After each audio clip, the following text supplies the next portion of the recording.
అడుగులు వేసిన తల్లిగా విసిరేసిన ఈ దారి తప్పిన తల్లిని వదిలేయకు.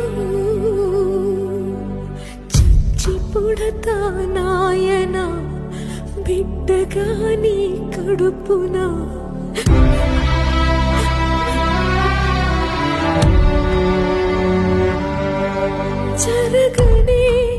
జరగదు ఇకపైన పొరపాటు. నమ్మరా అమ్మని నీ మీద నా ఒట్టు. నల్లనివన్నీ నీళ్ళని తెల్లనివన్నీ పాలని అనుకున్నా గనుకే కుమిలిపోతుంది.